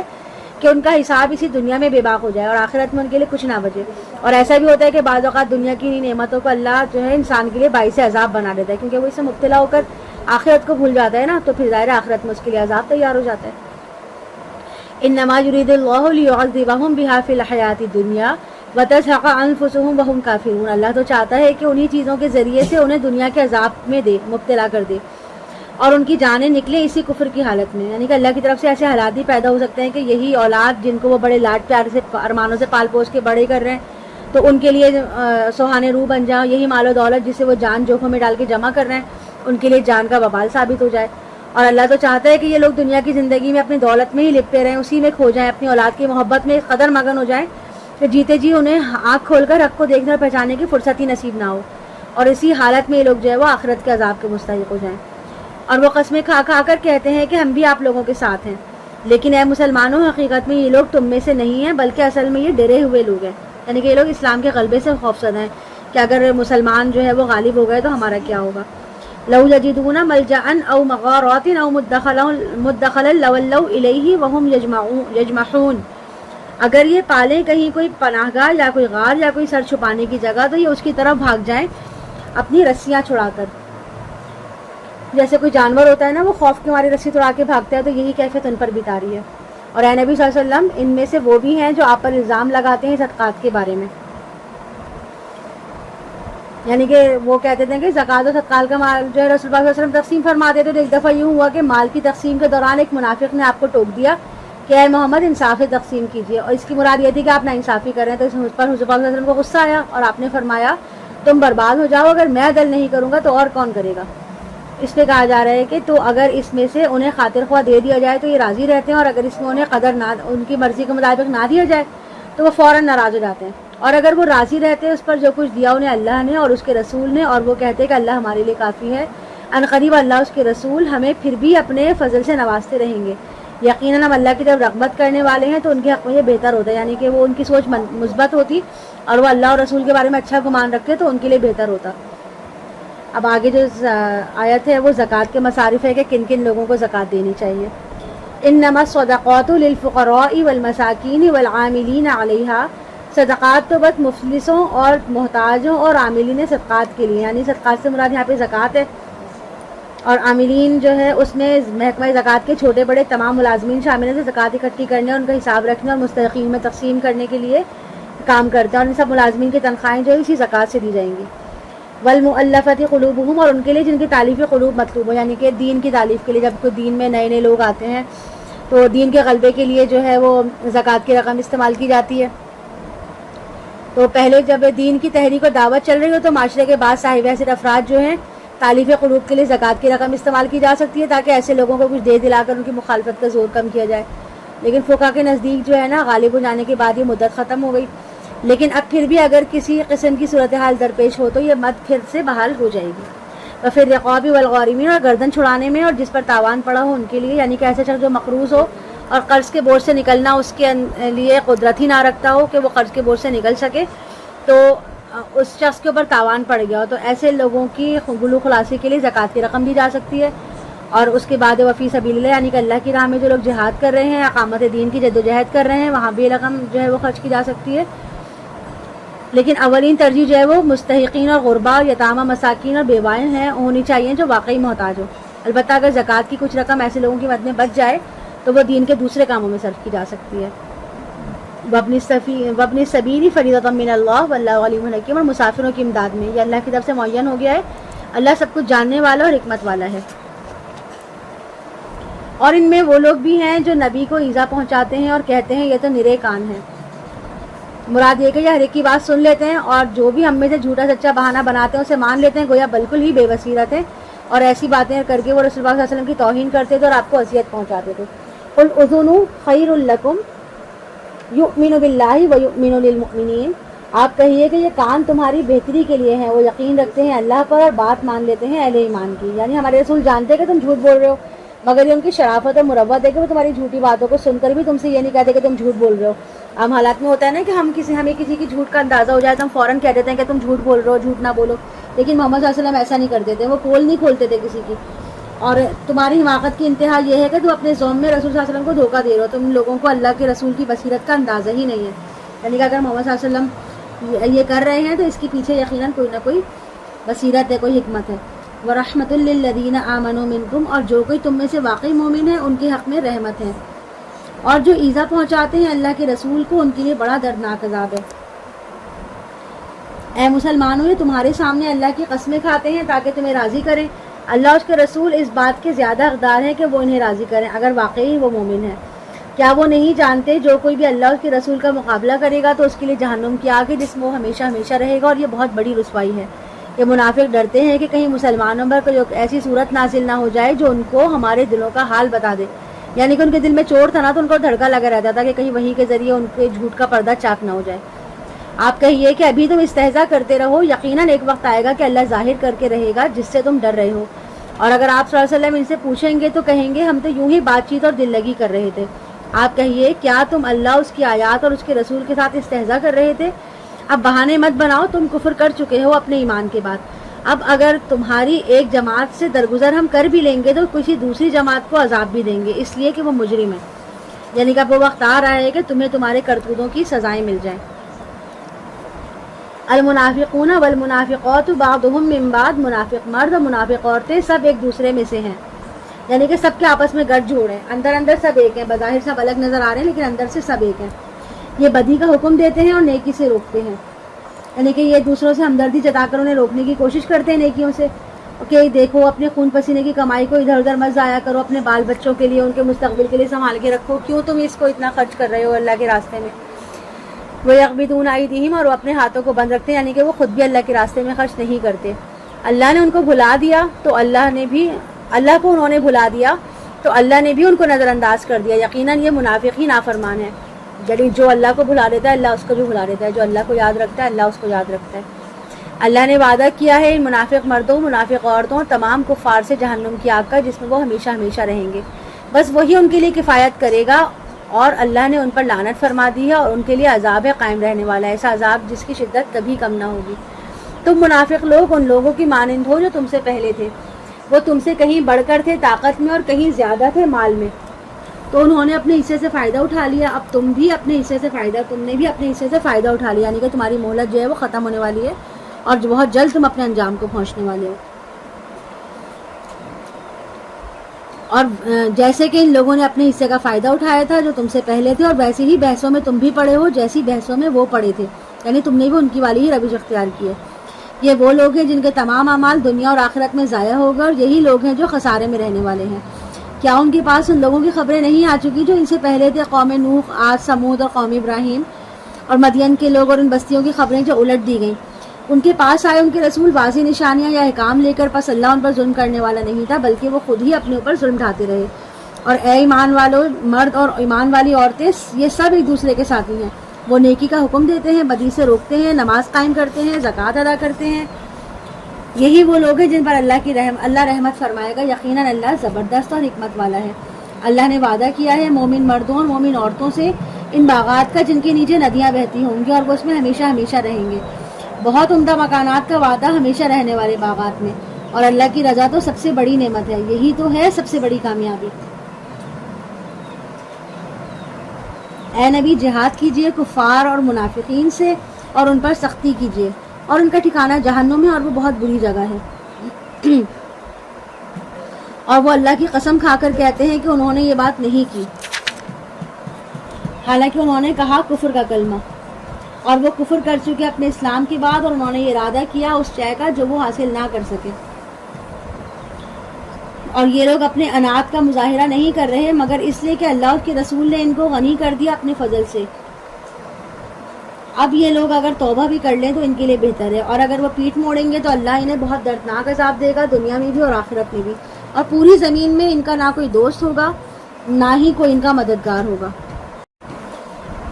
اور ان میں وہ لوگ بھی ہیں جنہوں نے اللہ سے عہد کیا تھا کہ اگر وہ ہمیں اپنے فضل سے نوازے گا تو ہم خوب صدقہ خیرات کریں گے اور نیک بن جائیں گے. پھر جب اللہ نے انہیں نواز دیا, اپنے فضل سے غنی کر دیا, تو انہوں نے اس دولت کے ساتھ بخل کیا, پیٹ موڑ لی اور اعراض کیا, تو اللہ نے سزا کے طور پر ان کے دلوں میں نفاق ڈال دیا.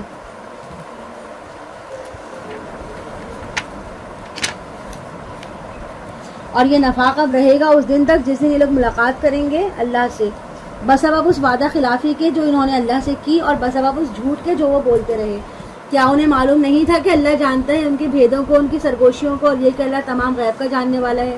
جو تان کرتے ہیں دل کی خوشی سے نیکی کرنے والے اہل ایمان پر ان کے صدقات کے بارے میں, اور جن کے پاس اپنی محنت و مشقت کے سوا کچھ ہے ہی نہیں وہ اس میں سے بھی خرچ کرتے ہیں, تو وہ منافقین ان کا مذاق اڑاتے ہیں. اللہ ان کا مذاق اڑاتا ہے اور ان کے لیے دردناک عذاب ہے. اے نبی صلی اللہ علیہ وسلم, آپ ان کے لیے استغفار کریں یا استغفار نہ کریں. اگر آپ 70 مرتبہ بھی ان کے لیے استغفار کریں گے تب بھی اللہ انہیں ہرگز معاف نہیں کرے گا. یعنی کہ یہ منافقین کے بارے میں سخت ترین آیت ہے. یہ اس لیے کہ یہ لوگ اللہ اس کے رسول کے ساتھ کفر کر چکے ہیں, اور اللہ ایسے فاسقوں کو ہدایت نہیں دیتا. بہت خوش ہو گئے پیچھے رہ جانے والے اپنے بیٹھ رہنے پر اللہ کے رسول کے جانے کے بعد, انہوں نے ناپسند کیا کہ وہ جہاد کرتے اپنی جان اور اپنی مالوں کے ساتھ اللہ کی راہ میں, اور دوسروں سے بھی کہنے لگے اس گرمی میں مت نکلو. یعنی کہ خود تو اللہ کے راستے میں نکلے نہیں, اور دوسرے لوگوں کو بھی روکنے کی کوشش کرتے رہے کہ ہم تو رخصت لے کے آئے ہیں, تم بھی ہوش کے ناخن لو, اس قدر شدید گرمی میں سفر کے لیے مت نکلو. قل نار جہنم اشد حرا لو کانوا یفقہون. اے نبی صلی اللہ علیہ وسلم ان سے کہہ دیجئے جہنم کی آگ اس سے کہیں زیادہ گرم ہے, کاش ان لوگوں کو فہم حاصل ہوتا, یعنی کاش ان لوگوں کو سمجھ ہوتی. تو انہیں چاہیے کہ ہنسے کم اور روئیں زیادہ, بدلے اس کا جو کمائی انہوں نے کی ہے. اے نبی صلی اللہ علیہ وسلم اگر آپ کو لوٹا کر لے جائے اللہ ان کے گروہ کے پاس, پھر وہ آپ سے اجازت مانگے آپ کے ساتھ نکلنے کے لیے, تو کہہ دیجیے گا کہ اب تم میرے ساتھ نہیں نکلو گے, اور اب میرے ساتھ ہو کر تم کسی دشمن کے ساتھ جنگ نہیں کرو گے. تم پہلی مرتبہ راضی ہو گئے تھے بیٹھنے پر, تو اب ہمیشہ کے لیے بیٹھے رہو پیچھے رہنے والوں کے ساتھ. اور اے نبی صلی اللہ علیہ وسلم ان میں سے کوئی مر جائے تو اس کی نوائی جنازہ کبھی بھی ادا نہ کریں, اور ان کی قبر پر بھی کھڑے نہ ہوں. یعنی کہ اب ان کی رسوائی کا سامان ہو رہا ہے کہ منافقت کے پردے جو پڑے ہوئے تھے وہ بالکل چھٹ چکے ہیں. اور اس آیت کے نزول کے بعد کہ محمد صلی اللہ علیہ وسلم جب کسی کی نماز جنازہ پڑھانے سے انکار فرماتے تو سب کو معلوم ہو جاتا کہ وہ منافق مرا ہے، کیونکہ اس آیت سے بتا دیا گیا کہ منافقوں کی نماز جنازہ نہیں پڑھائی جائے گی، ان کے لیے استغفار نہیں کیا جائے گا، کیونکہ آپ جتنا بھی استغفار کر لیں لیکن اللہ ان کو معاف نہیں کرے گا. اور اس کی وجہ کیا تھی؟ انہم کفروا باللہ ورسولہ وماتوا وہم فاسقون، یقیناً انہوں نے کفر کیا اللہ اور اس کے رسول کے ساتھ اور وہ مرے ہیں اس حال میں کہ وہ نافرمان تھے. اور آپ صلی اللہ علیہ وسلم کو پسند نہ آئے ان کے اموال اور ان کی اولاد، یعنی آپ ان کے مال ان کی اولاد کو اہمیت مت دیں. اللہ تو یہی چاہتا ہے کہ انہیں عذاب دے انہی چیزوں کے ذریعے سے دنیا میں، اور ان کی جانیں نکلے اسی حالت کفر میں. اور جب کوئی صورت نازل ہوتی ہے کہ ایمان لاؤ اللہ پر اور جہاد کرو اس کے رسول کے ساتھ مل کر، تو رخصت مانگتے ہیں آپ سے قدرت والے بھی، اور کہتے ہیں کہ ہمیں چھوڑ دیجیے، ہم بیٹھے رہنے والوں میں شامل ہو جائیں، اور اس پر راضی ہو گئے پیچھے رہنے والی عورتوں میں شامل ہو جائیں. کیونکہ ظاہر جنگ کرنا تو مردوں کا کام ہے، اور اگر وہ جنگ نہیں کر رہے، خواتین بچوں کے ساتھ بیٹھے ہوئے پیچھے گھروں میں بیٹھے ہوئے، تو یہ ان کے لیے ایسا ہی جیسے انہوں نے اپنے گھر میں رہنے والی عورتوں کا کردار ادا اپنے لیے پسند کر لیا. وَطُبِعَ عَلَىٰ قُلُوبِهِمْ فَهُمْ لَا يَفْقَهُونَ، اور ان کے دلوں پر مہر لگ گئی ہے بس اب وہ نہیں سمجھ سکتے. لیکن اس کے برعکس رسول اللہ صلی اللہ علیہ وسلم اور وہ لوگ جو آپ صلی اللہ علیہ وسلم کے ساتھ ایمان لائے، انہوں نے جہاد کیا اللہ کے راہ میں اپنے مالوں سے اور اپنی جانوں سے بھی، اور یہی وہ لوگ ہیں جن کے لیے بھلائیاں ہیں اور یہی لوگ فلاح پانے والے ہیں. اللہ نے ان کے لیے باغات تیار کر رکھے ہیں جن کے دامن میں یا جن کے نیچے ندیاں بہتی ہوں گی، جن میں وہ ہمیشہ ہمیشہ رہیں گے، اور یہی ہے بڑی کامیابی. اور آئے آپ کے پاس بہانے والے بدو بھی ان کو رخصت دے دی جائے. بدو جو ہوتے ہیں وہ عربی دیہاتی لوگوں کو کہا جاتا ہے عرب کے. اور جہاد کا اطلاق تو مدینہ کے ہر طرف کے لوگوں پر ہوا تھا نا، تو اب ان کا ذکر ہو رہا ہے کہ ان میں سے ایسے لوگ بھی تھے جو بہانے بنانے کے لیے آئے اور انہوں نے کہا کہ ہمیں جنگ میں جانے سے معاف کر دیا جائے. اور بیٹھے رہے وہ لوگ جنہوں نے جھوٹ کہا تھا اللہ سے اور اس کے رسول سے. ان قریب دردناک عذاب پہنچے گا ان لوگوں کو جو ان میں سے کفر پڑے رہیں گے. کچھ گناہ اور الزام نہیں ضعیفوں پر، بیماروں پر، اور نہ ہی ان لوگوں پر جن کے پاس خرچ کرنے کے لیے کچھ نہیں، جبکہ وہ اللہ اس کے رسول کے ساتھ مخلص ہوں. یعنی کہ کسی کو واقعی اگر کوئی مجبوری ہو، کوئی معذوری ہے، تو اس کی پکڑ نہیں ہے، اس کے اوپر کوئی الزام نہیں دیا جائے گا. ایسے محسنین پر کوئی الزام نہیں، اور اللہ غفور رحیم ہے. یعنی کہ اگر کوئی شخص واقعی معذور ہے مگر سچا اور پکا مومن ہے، خلوص دل سے اللہ اس کے رسول کا وفادار ہے اور دین کے درجہ احسان کو پہنچا ہوا ہے، تو ایسے صاحب ایمان اور محسن پر کسی قسم کی ملامت نہیں، کیونکہ وہ واقعی معذور ہے. ولا علی الذین اذا ما اتوک لتحملهم قلت لا اجد ما احملکم علیہ، اور نہ ہی ان پر کوئی الزام ہے جو آئے آپ کے پاس کہ آپ ان کے لیے سواری کا انتظام کر دیں، تو آپ صلی اللہ علیہ وسلم نے فرمایا کہ میرے پاس بھی کوئی چیز نہیں جس پر میں تم لوگوں کو سوار کر سکوں. تو مجبوراً وہ لوٹ گئے اور ان کی آنکھوں سے آنسو جاری تھے اس رنج سے کہ ان کے پاس کچھ نہیں جیسے وہ خرچ کر سکے. یعنی کہ وہ لوگ جو دل جان سے چاہتے تھے کہ وہ بھی اس مہم میں شریک ہوں، مگر وسائل کی کمی کی وجہ سے وہ شرکت نہیں کر پا رہے تھے، اور اپنی اس محرومی پر واقعی ان کو صدمہ تھا، رنج اور رنج سے وہ ہلکان ہو رہے تھے.